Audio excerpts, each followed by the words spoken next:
우연한 사고를 모방한 흔적이다. 이 정도 사이즈가 가능한 건 총수부다.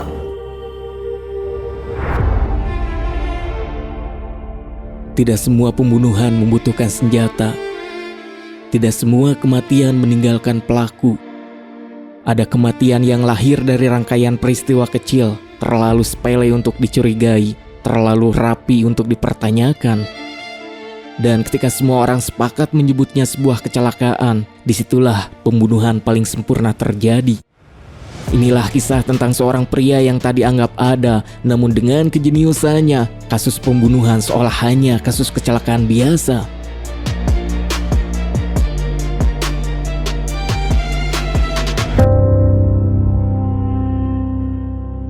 Saat itu di siang hari bolong, dikarenakan adanya sebuah mobil pengangkut galon yang terguling di tengah jalan, kemacetan panjang pun tak terhindarkan. Di tengah kemacetan itu, seorang pengusaha parubaya yang tengah mengendarai mobil mewahnya terlihat kuku lutus marah-marah dikarenakan ia sedang terburu-buru karena investor sedang menunggunya. Di tengah kesabaran yang setipis tisu akibat macet, sebuah motor kurir makanan hampir menyenggol mobil mewahnya. Tak terima, si pria parubaya ini pun kemudian melontarkan kata-kata kasar kepada si kurir makanan. Mendengar ocehan si pria parubaya, si kurir makanan pun membalas dengan sebuah gestur tangan ledekan yang seketika membuat emosi si pria parubaya tak terbendung. Di mana seolah emosi sudah mengalahkan logika, si pria parubaya pun langsung mengejar sang kurir tanpa memperdulikan area sekitar. Namun anehnya saat mencoba mengejar si kurir, si pria parubaya selalu mendapatkan hambatan. Dari mulai nenek-nenek yang sedang menyeberang, seorang wanita cantik yang membuatnya tak fokus, serta sebuah truk yang hampir membuat si pria parubaya celaka. Hingga tanpa sadar, si pria parubaya memasuki area konstruksi yang belum selesai dan sialnya mobilnya malah tersangkut, membuat si pria parubaya turun dari mobil dengan amarah memuncak. Tetapi seolah kesialan belumlah usai, karena area tersebut merupakan area konstruksi yang belum selesai. Sebuah cat malah jatuh tepat mengenai mobil mewahnya yang seketika membuat si pria parubaya semakin jengkel. Di tengah rasa jengkelnya, dirinya malah menarik spanduk yang hal itu hampir menjatuhkan alat berat di atasnya. Untung saja tak terjadi apa-apa, namun sedetik kemudian sebuah tembok tiba-tiba roboh yang langsung menimpa tubuhnya hingga membuat si pria parubaya tersebut pun tewas di tempat itu juga. Singkatnya, berita kematian si pria parubaya muncul beberapa jam kemudian yang diberitakan jika tewasnya diakibatkan kecelakaan konstruksi. Tetapi yang sebenarnya terjadi kepada si pria parubaya bukanlah kecelakaan biasa, melainkan seorang pria jenius yang sudah merancang sedemikian rupa untuk memanipulasi tewasnya si pria parubaya agar terlihat seolah kecelakaan biasa. Pria jenius tersebut bernama Yong. Yong terlihat seperti orang biasa, pakaiannya sederhana dan wajahnya mudah dilupakan. Ia tak mencolok, tak berbahaya, namun di balik penampilan yang nyaris tak berarti itu tersembunyi sebuah pikiran jenius sekaligus sangat berbahaya. Baginya, dunia adalah rangkaian sebab dan akibat. Sebab manusia bergerak mengikuti kebiasaan, dan kebiasaan selalu bisa diprediksi, seperti jam berangkat kerja, rute pulang, emosi saat marah, keputusan kecil di detik yang salah. Yong mengumpulkan semua itu lalu menyusunnya seperti potongan puzzle, dan ketika semuanya sudah sempurna, kematian seperti si pria parubaya akan terjadi dengan sendirinya. Di balik layar, Yong memimpin sebuah organisasi rahasia bernama Petugas Pembersih, sebuah kelompok pematen bayaran yang bisa melenyapkan targetnya tanpa pernah meninggalkan jejak pelaku. Di mana diceritakan, organisasi Petugas Pembersih bukanlah organisasi besar yang tak memiliki kantor resmi, tak memiliki logo, tak punya nama yang dikenal publik. Yong sendiri membangun kelompok ini dengan satu prinsip sederhana: semakin sedikit orang yang tahu, semakin aman semuanya. Yong memanggil 3 orang kepercayaannya. Yang pertama, Jongman, pria dengan kemampuan membaca situasi sosial. Ia tahu kapan harus muncul dan kapan harus membuat orang lain memperhatikan hal yang salah. Yang kedua, Chon, ahli penyamaran. Ia bisa menjadi siapa saja seperti pekerja proyek, pengemudi, juga petugas kebersihan. Dan yang terakhir, Jackie sang otak lapangan, perempuan satu-satunya dalam kelompok tersebut. Ia yang menerjemahkan rencana Young menjadi langkah konkret, yang dimana di momen pertemuan mereka, setelah mendapatkan upah masing-masing dari pembayaran tugas pematenan si pria parubaya, biasanya pertemuan mereka berjalan singkat dan langsung bubar. Namun kali ini berbeda sebab Young duduk lebih lama dari biasanya, tatapannya kosong, pikirannya tidak sepenuhnya hadir sebab ternyata Young memikirkan kembali, teringat dengan kematian Jack temannya yang sampai sekarang terus menghantuinya. Cerita pun kemudian flashback. Malam itu tanggal 24 Desember, kota dipenuhi cahaya, lampu Natal menggantung di setiap sudut jalan, musik perayaan mengalun dari toko-toko yang masih buka hingga larut malam. Orang-orang tersenyum menikmati suasana libur Natal. Mereka percaya malam itu adalah malam yang sangat aman. Namun di sebuah persimpangan yang terlihat biasa, sebuah mobil bus melaju sedikit lebih cepat dari seharusnya, dan ketika lampu lalu lintas berubah, sebuah insiden tabrakan pun terjadi. 죽었죠. Dalam insiden kecelakaan tersebut tak ada ledakan besar, tak ada jeritan panjang dari para korban. Yang ada hanya suara benturan singkat, lalu suara pun seketika hening. Seorang pria tergeletak di jalan. Pria tersebut bernama Jack, di mana setelah itu polisi kemudian langsung memasang garis pembatas dan para saksi yang melihat insiden kecelakaan langsung dimintai keterangan. Yang mana berdasarkan keterangan para saksi serta kondisi keadaan TKP, kesimpulan awal langsung ditulis para media, yaitu jika insiden kecelakaan merupakan kecelakaan lalu lintas biasa yang terjadi di malam Natal, yang hal tersebut seolah dipercayai oleh semua orang. Namun karena Young memiliki satu kebiasaan aneh, yaitu dirinya selalu memperhatikan detail kecil. Ia menata posisi mobil Jack, sudut benturan, jarak antara lalu lintas dan zebra cross. Ia mendengarkan ulang kesaksian saksi, nada suara mereka, urutan kejadian yang mereka ceritakan, semuanya terdengar masuk akal. Namun justru itu yang membuat Young gelisah, karena menurutnya tak mungkin semua terjadi begitu kebetulan. Setelah pertemuan selesai, Jungman dan Chon diantar pulang oleh Jackie. Di dalam mobil, Jungman akhirnya bertanya, kenapa Young terlihat sangat terganggu dengan kematian Jack.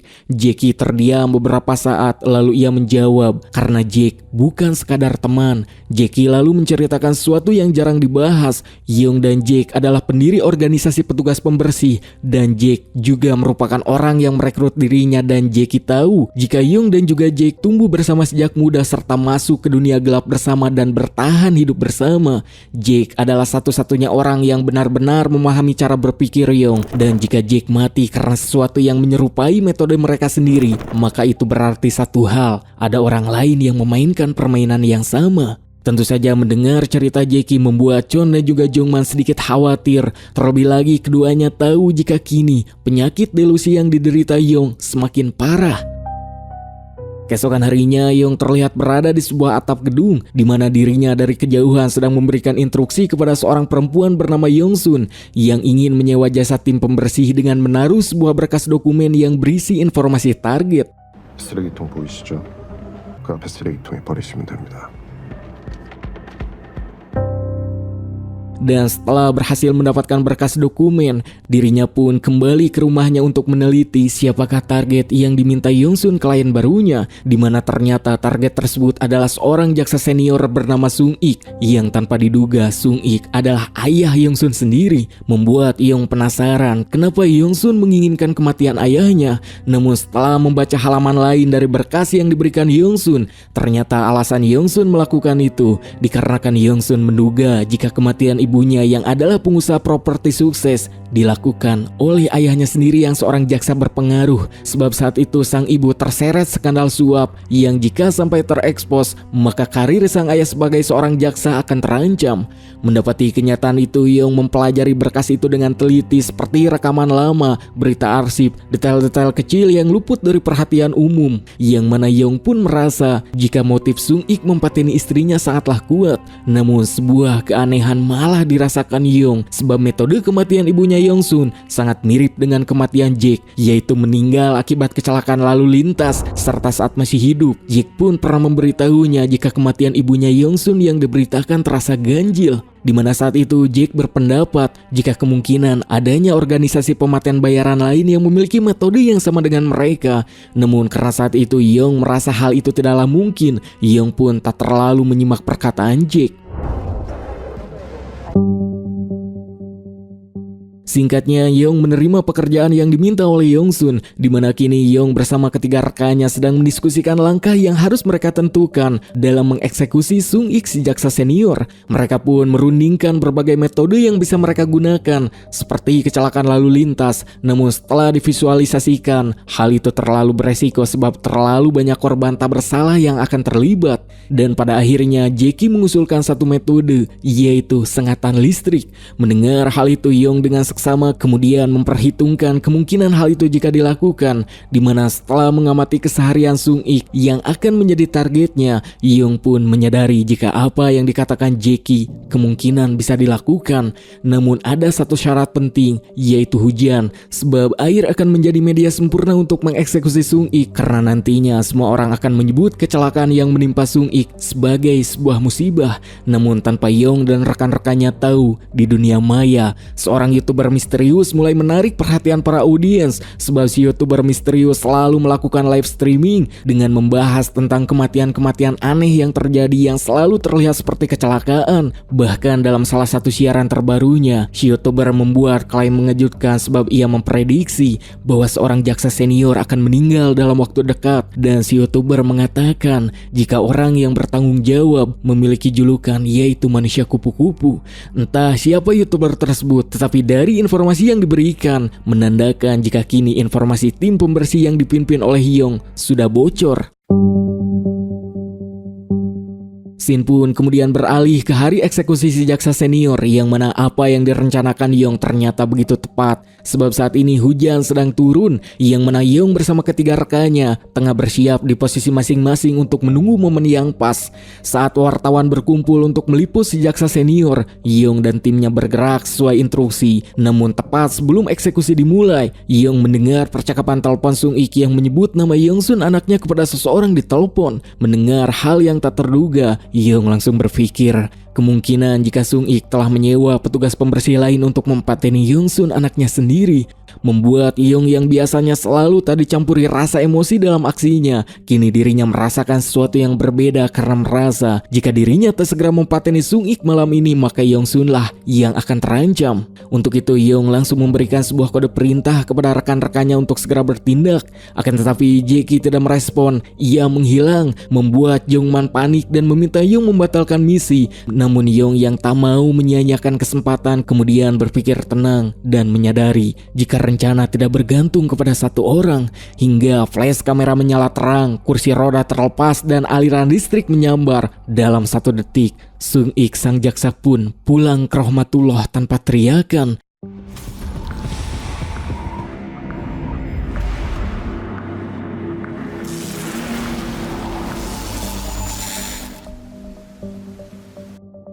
Dan seperti biasa, dunia kembali menyebutnya dengan sebuah kecelakaan tragis.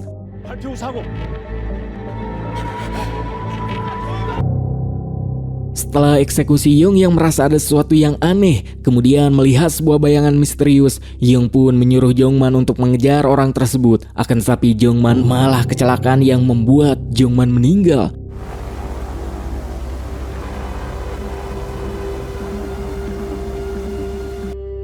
Dimana tentu lagi-lagi Yong harus kehilangan teman yang berarti baginya, dan kini Jackie tetap tak ditemukan.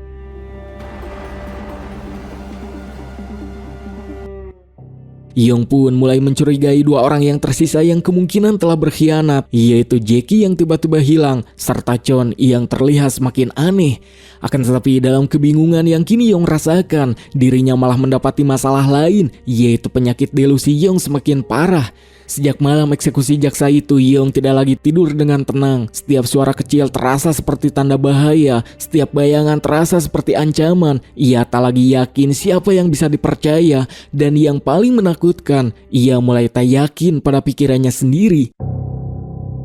Sementara di sisi lain, YouTuber misterius kini menjadi viral sebab prediksinya mengenai kematian sang jaksa senior terbukti benar, yang hal itu membuat Yongsun khawatir. Terlebih lagi, seorang petugas kepolisian bernama Jin juga menyelidiki kematian Sung-ik, sebab walaupun sudah dinyatakan sebagai kecelakaan, tetapi Jin merasa ada sesuatu yang janggal. 아버지가 사고로 죽은 게 아니라고 생각하나요? 보험금. 과잉 취재 그 부분은 저희도 수사하려고 합니다. 가보겠습니다. Sementara itu, Yong kini berhasil menemui Jackie yang terlihat sangat kacau setelah pergi dari pekerjaan, di mana Yong yang melihat perubahan Jackie membuat Yong semakin was-was mengenai apa yang sebenarnya terjadi di belakangnya. Tetapi untuk saat ini Yong tak ingin menanyai Jackie secara langsung, dikarenakan Yong melihat ketakutan dalam diri Jackie yang Jackie tutupi. Terlebih lagi saat ini Yong sedang sibuk mengamati Yongsun sebab Yong merasa ada sesuatu yang disembunyikan.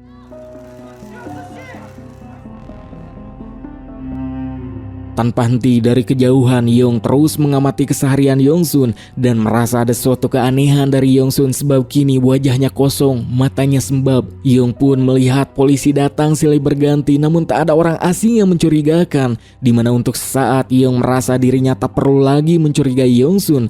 Namun tepat saat Yongsun akan pergi, perhatiannya tertuju kepada satu sosok lain yang tiba-tiba datang menemui Yongsun, yaitu seorang pria kantoran. Pakaiannya rapi, gerak-geriknya tenang, wajahnya terlalu biasa, dan justru itulah yang membuat Yong curiga. Naluri Yong berkata pria ini bukan orang sembarangan. Ia mulai mengikuti pria tersebut dari kejauhan, mengamati rute pulangnya, jam kerjanya, orang-orang yang ditemuinya. Sedikit demi sedikit, Yong mulai menyusun cerita di kepalanya sendiri. Pria tersebut mungkin adalah petugas pembersih lain, seseorang yang menyusup diam-diam, menggunakan metode yang sama dan kini berusaha menghabisinya.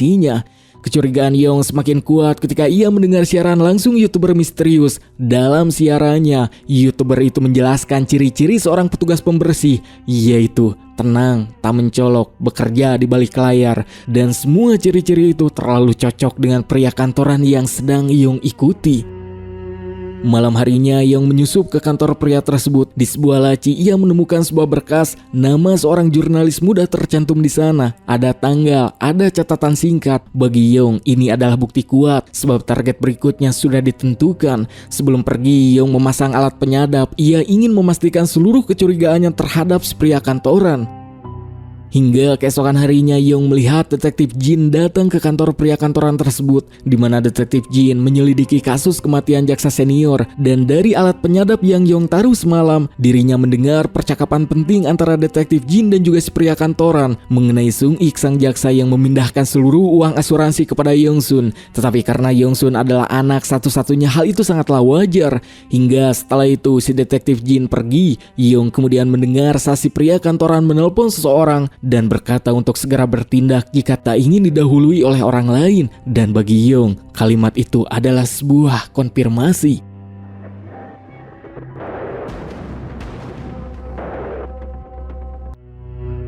Keesokan harinya Yong yang kini yakin jika Yongsun sedang menjadi target untuk disingkirkan, di mana Yong melihat Yongsun menemui si pria kantoran untuk membicarakan uang asuransi. Namun Yong merasa ada yang aneh sebab Yongsun terlihat ketakutan serta si pria kantoran berkata bahwa Yongsun yang sudah berhutang budi kepadanya dan meminta imbalan yang pantas atas semua jasanya. Mendengar hal itu Yong pun sadar jika ternyata Yongsun telah menyewa petugas pembersih lain. Namun kini yang menjadi pertanyaan, siapakah target yang diminta Yongsun kepada si pria kantoran?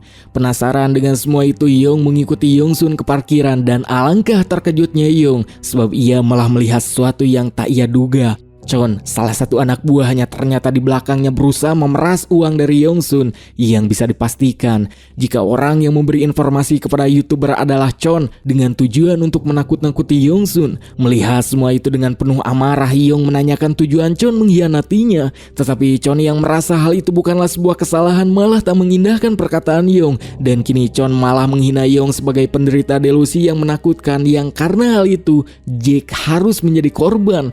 Mendengar hal itu membuat Yong dengan terpaksa bertindak, yaitu mempateni Chon.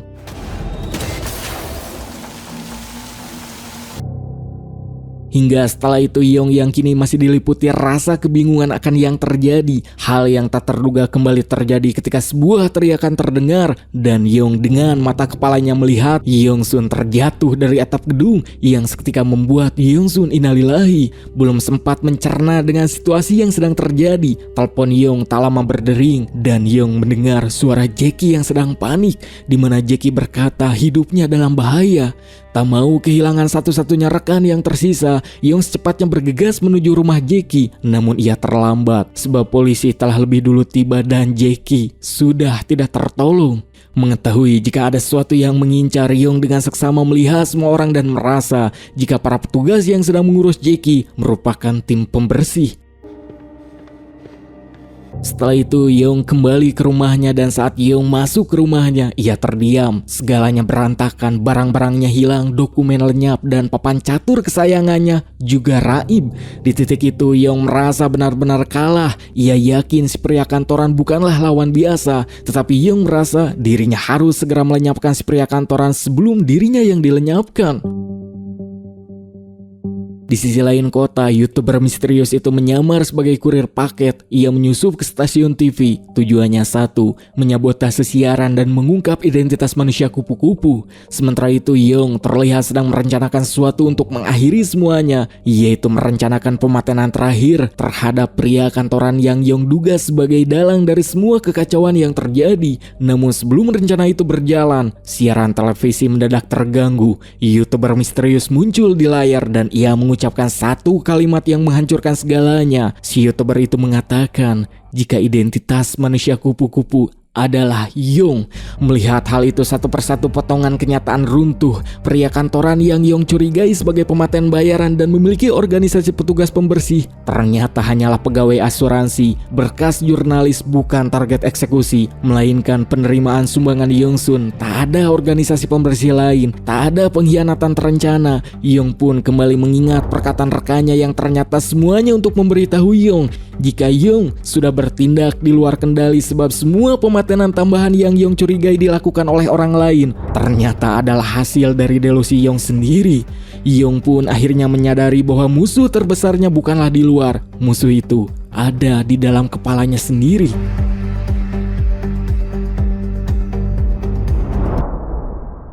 Singkatnya, setelah merasa semua yang terjadi merupakan kesalahannya, Yong pun menyerahkan diri ke polisi. Ia mengaku kepada detektif Jin mengenai semua kejahatan yang telah dirinya rancang selama ini. Namun ironi terbesar muncul dikarenakan semua pematenan yang dirancang Yong sangatlah jenius dan tak ada satupun celah serta tak ada bukti yang bisa menjerat Yong. Detektif Jin pun tak bisa menerima semua pengakuan Yong. Namun detektif Jin menyuruh Yong untuk pergi menemui psikiater sebab menganggap jika Yong adalah ODGJ yang mengaku-ngaku sebagai pematen untuk mencari popularitas. Mendengar hal itu tentu membuat Yong hancur sebab dirinya kini sama sekali tak bisa berbuat apapun, bahkan untuk mempertanggungjawabkan perbuatannya sendiri.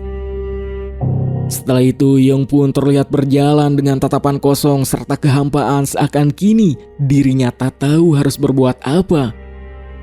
Hingga tanpa diduga sebuah plot twist pun terungkap, di mana ternyata detektif Jin ternyata adalah petugas pembersih lain yang sejak awal sudah merencanakan untuk menghancurkan Yong dengan cara yang berbeda, yaitu menggunakan kejeniusan Yong sendiri.